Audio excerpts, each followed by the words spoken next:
The Canadian economy has been outperforming the U.S. and most of the G7. Usually with the exception of Germany, we're number 1 or 2.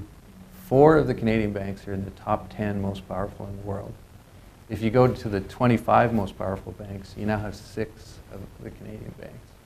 So it's a phenomenally different, healthy market, but you need to know what you're doing.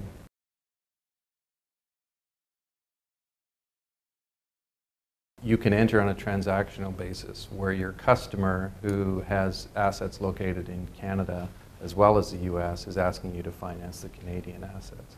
And that's usually where some firms start. They just have to meet that customer need. They don't want to risk losing the client to someone who can provide them financing in both countries.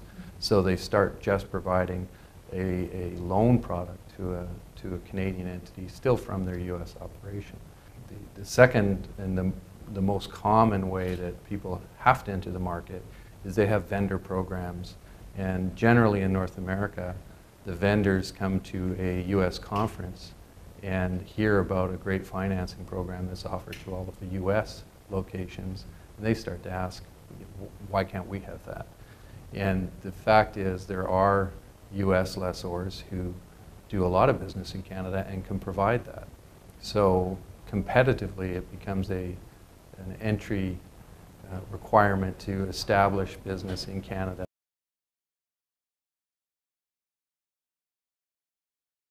Certain equipment, there was pent-up demand. It was just wearing out. People hadn't replaced it in a long time. And we saw that in the agricultural equipment sector, and especially in transportation, which includes all the Class 8 trucks, the large semi-trailers, and Class 5 to 8, the smaller ones as well. And trailers.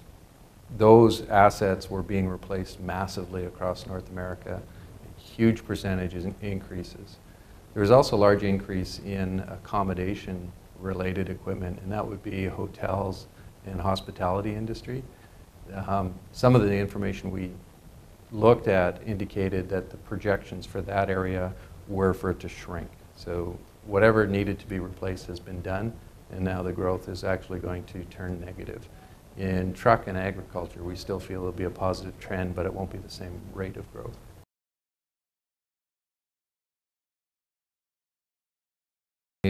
What we found in the last 5 years, especially as we started coming out of the credit crisis, was volume had been diminished so much that more firms were proactively looking for ways to increase their volume.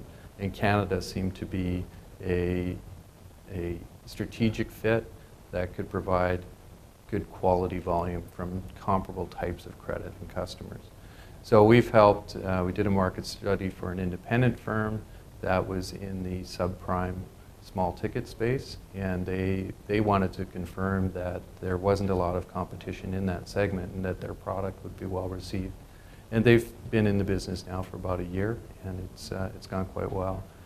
A second company, is heavily in the truck sector, and for the reasons I described earlier, they really wanted to stay competitive by offering their US and Canadian clients the same product. And their entry into the market is almost complete. It was a much larger project with a very thorough due diligence of how they could enter, and they've chosen to partner with the Canadian firm, and they should be up and running in the next 90 days. Alta has experience globally. They've done these types of projects for multiple companies across many different equipment sectors, across many different financial product sectors. So the uniqueness of Alta, if you will, is that we have perspective.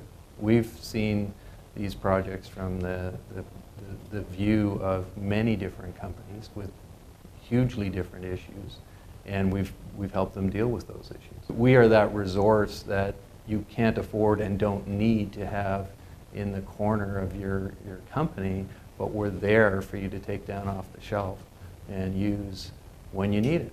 And it's tremendous value. I mean, I can tell you, if you come into the market, and some have, without proper assistance, often you leave and have to come back later. And that's embarrassing to you, it's expensive, it's costly to your relationships with your customers, and it's it's a threat to your business, and we mitigate that risk. And I think if you ask our customers, that's what we do that they can't.